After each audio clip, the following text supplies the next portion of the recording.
This is the Inspired with Captain James. Drawing from Mr. Bob's observation that the Indian community has embraced the emerging technology in big numbers, there's this Indian proverb that says, "Blessed is he who plants trees under whose shade he will never sit." Professor Wangari Maathai literally planted millions of trees whose shade is enjoyed by others today. When asked what inspired her to do what she was doing, Professor Wangari Maathai told a story of a small hummingbird in a burning forest. In that story, a wonderful small hummingbird was trying to put down a huge fire burning the forest when the rest of the animals were watching helplessly. This little bird was running back and forth to the river as fast as it could, picking a drop of water with its tiny beak, and it would come and drop that drop of water to the huge flames of fire as the elephant with its huge trunk and other animals watched helplessly. The big elephant asked the tiny bird, "What do you think you're doing? You can't put off this big fire with your tiny drops of water." This little bird responded, "I am doing all that I can to help." That inspiring story by Professor Wangari Maathai takes me to this group of young Kenyans doing all that they can to help unprivileged children who do not have access to computers learn how to code. As you may be aware, coding has now become a foundational skill essential for success in any career path as the world becomes more and more technologically advanced. Yes, you heard me correct. Teaching the unprivileged children learn how to code without the use of computers. Yeah, that's amazing. This revolutionary initiative by the Stream of Hope community organization in Kenya is inspired by the great benefits that accrue from teaching children how to code at an early age. These benefits include improved critical thinking, problem solving, communication skill, teamwork and collaboration, computational thinking, among so many other benefits.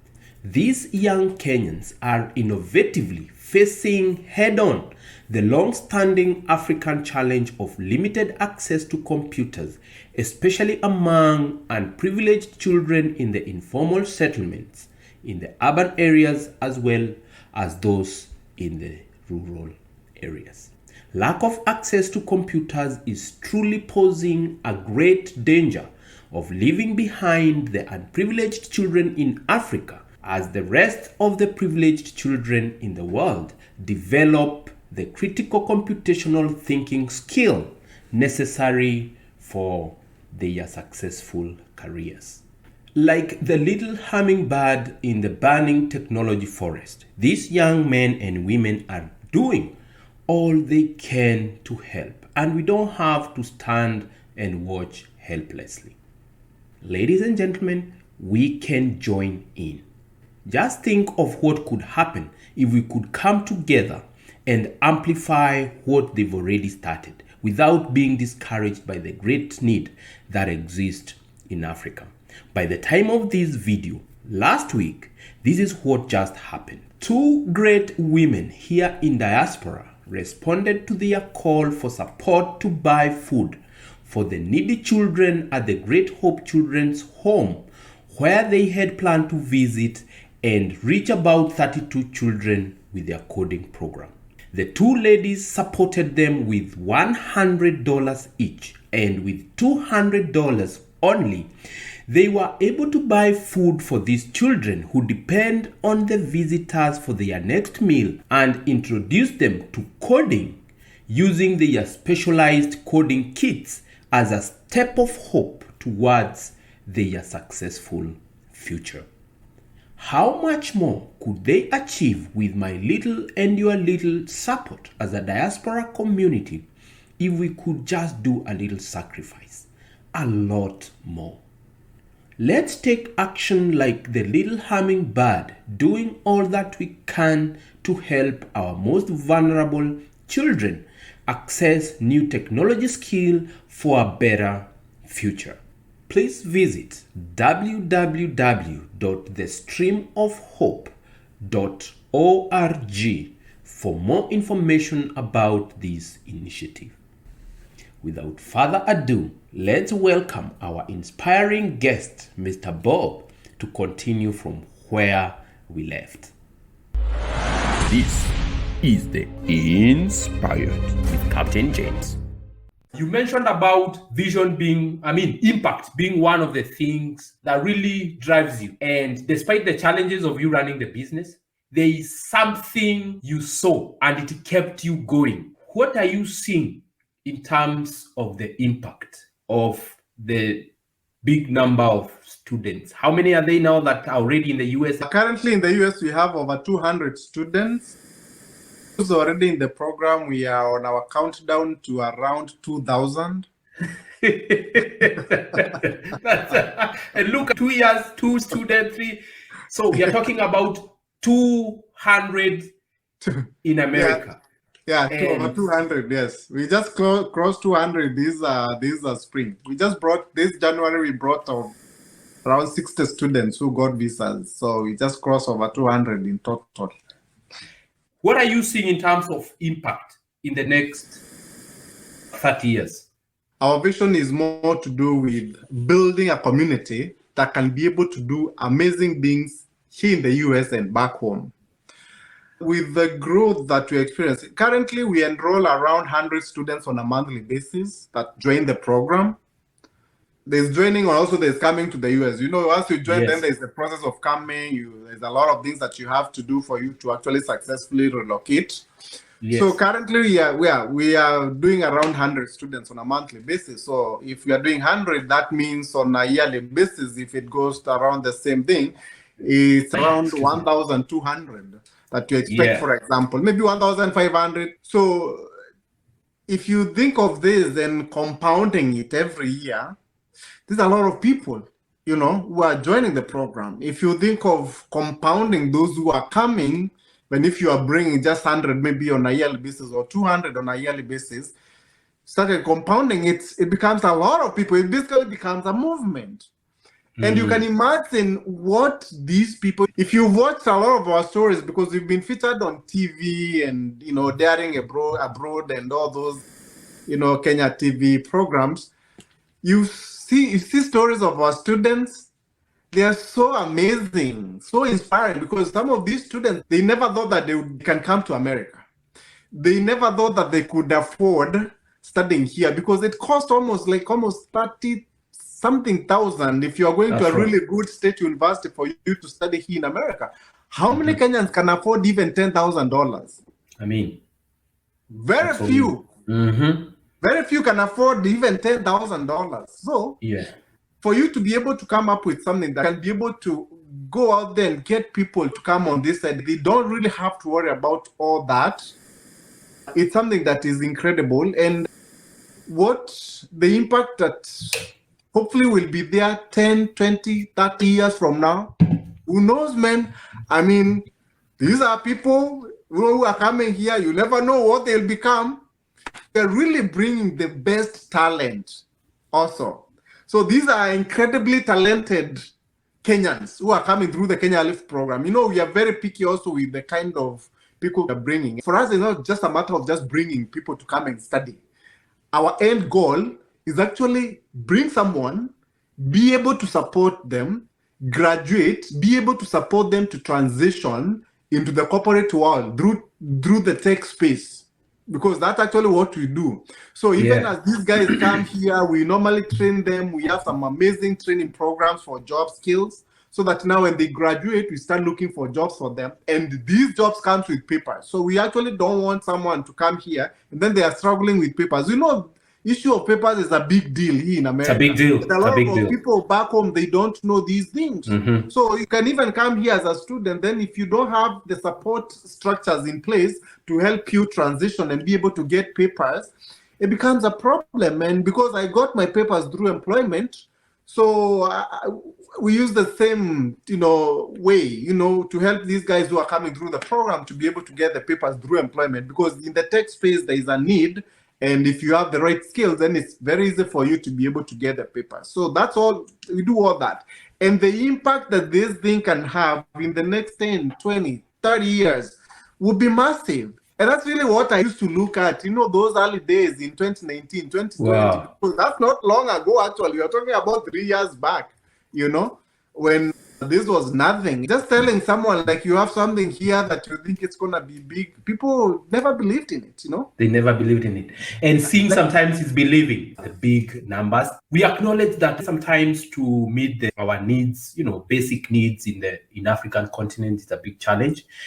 What is your take in terms of the brain drain? Because universities here and even work and corporate do cherry pick the top brains. And here we are, and many of our young people in Africa, we all want to go out of Africa, and we understand the reason why. And I know everybody else want to come to America, the systems, the structures that they have taken time to build, put in place systems that, of course, actualizes people's dream. Every dream in America is possible, and everybody wants to actualize their own small dreams.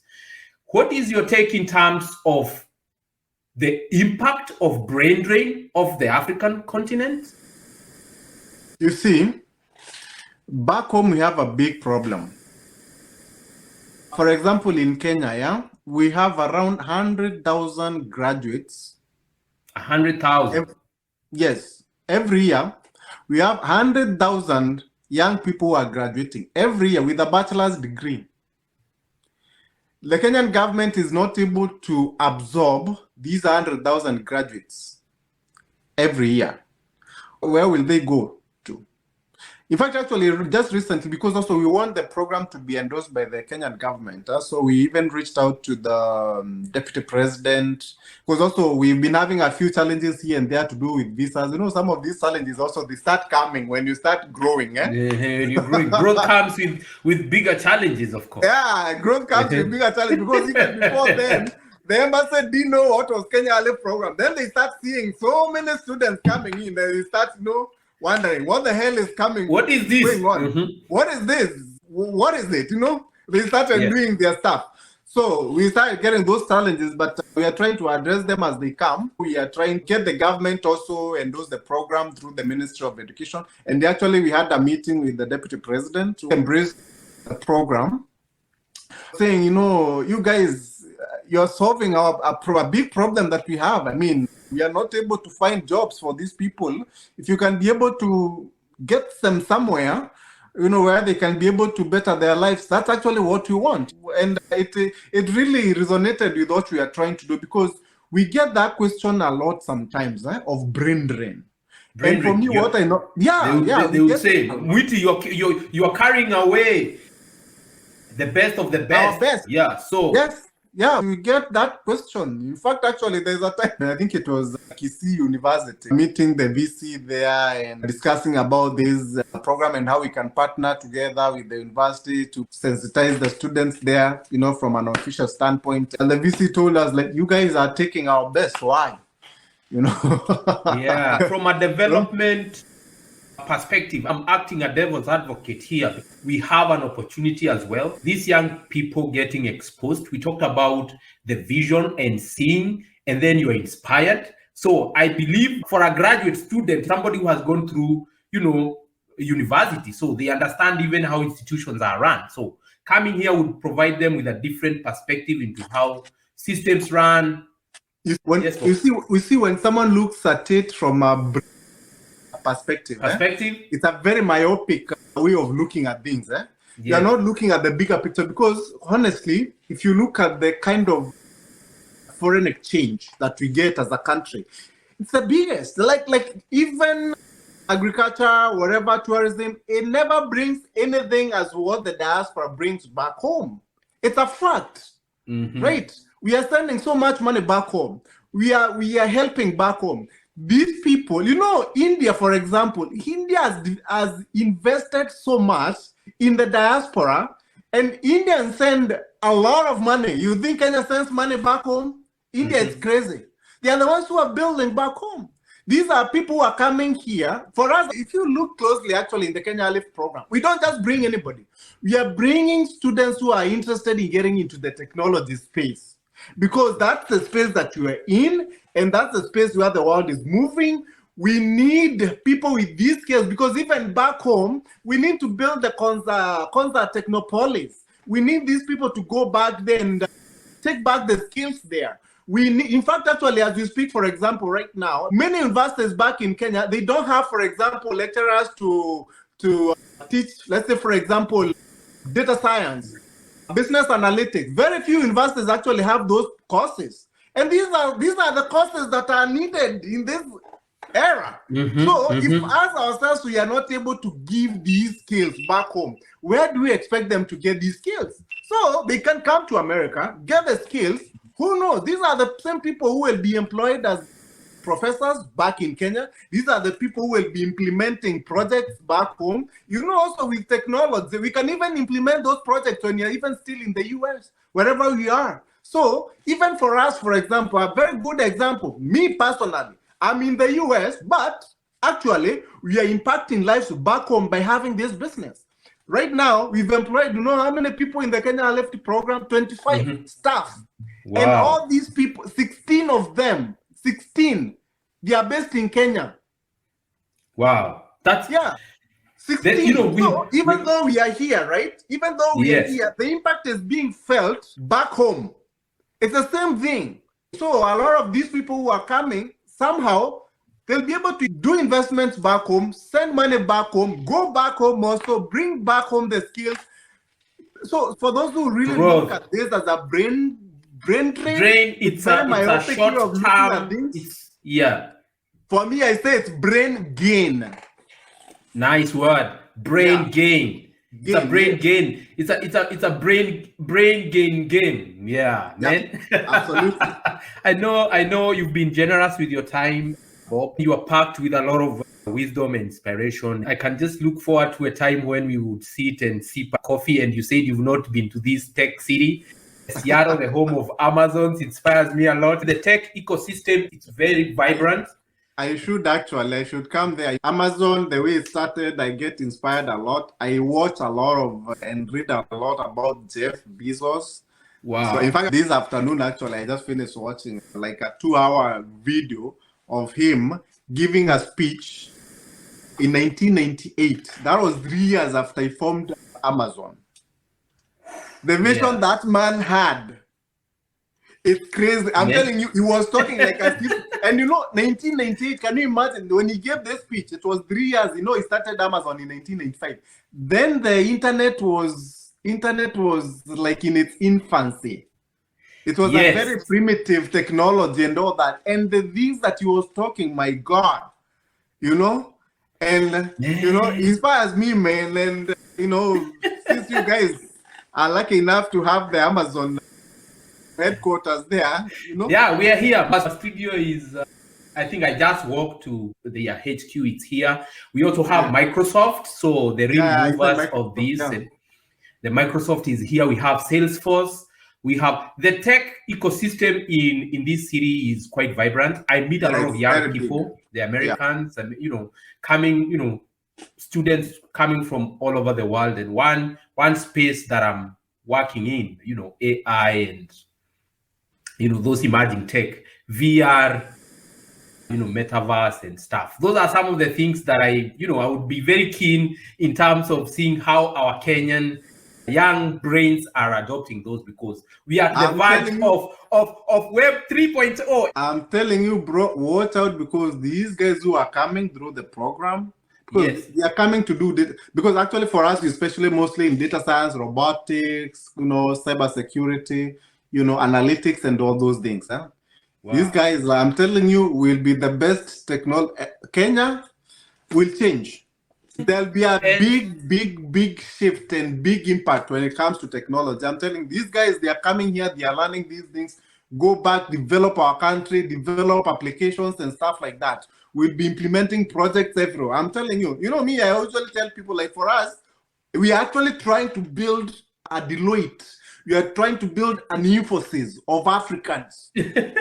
Man, That's why I always tell I you, like that. I'm so psyched up. yes, And Bob, I think, seeing young men like yourself, man, and causing things to happen and being the change that we want to see is such inspiring thing. I know there's a lot of things I would love, man, to get from you. But before I let you go, there is one more that I think it will be very important.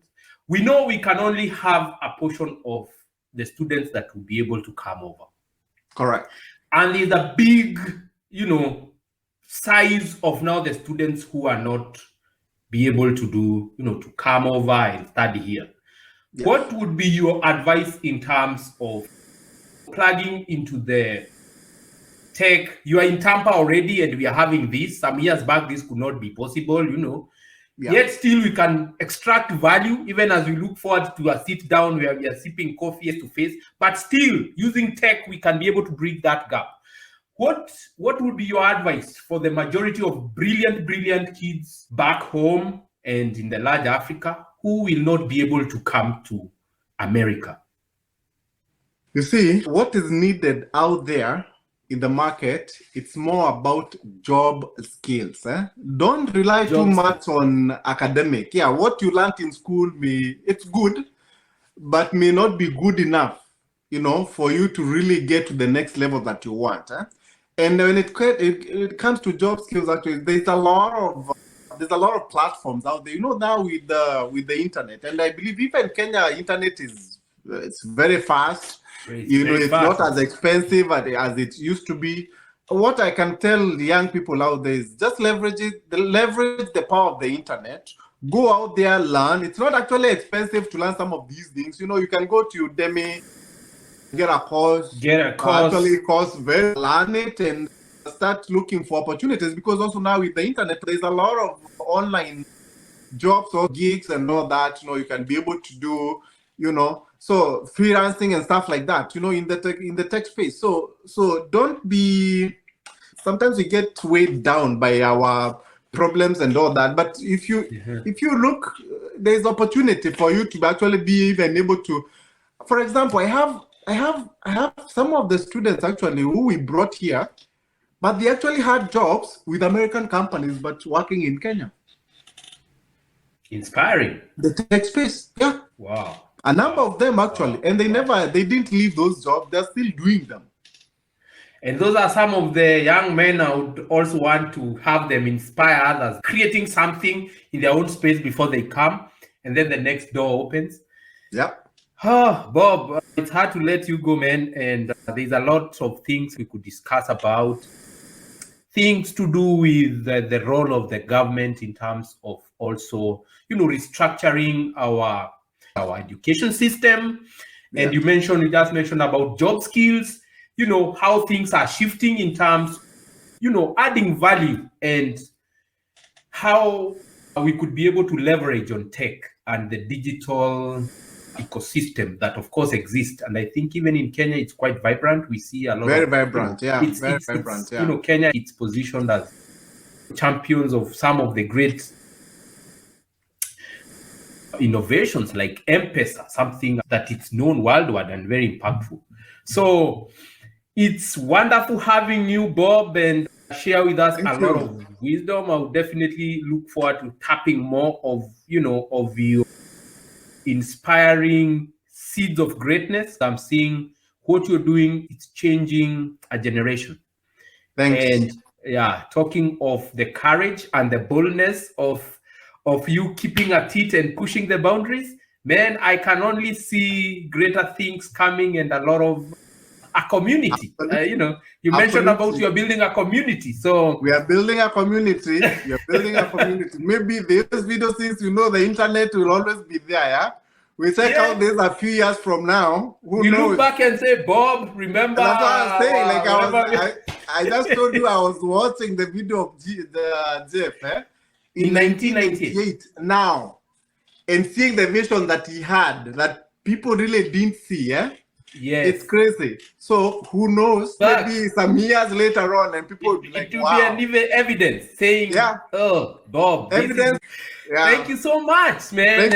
Thank you really for having me, and Yeah, thank you for having me, and it was a really nice conversation. I always like these kind of conversations where, you know what, talk about what we are doing, try to inspire others, because it's not that easy out there, but someone sees someone has been able to do something, you know. Still, even for us, we are still, like I told you, there's always a lot of challenges. You know, it's not like we are where you want to be, but we are grinding those every day. little steps are very important. And if you can see someone else taking those steps and be able to get somewhere, it inspires you. All of us, we want to get somewhere, we want to impact people's lives. Yeah, so thank you so much for having me, and see you next time, man.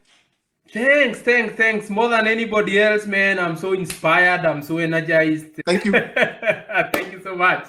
All right. This is the Inspired with Captain James. Thank you for listening. Until next time, go and make it happen.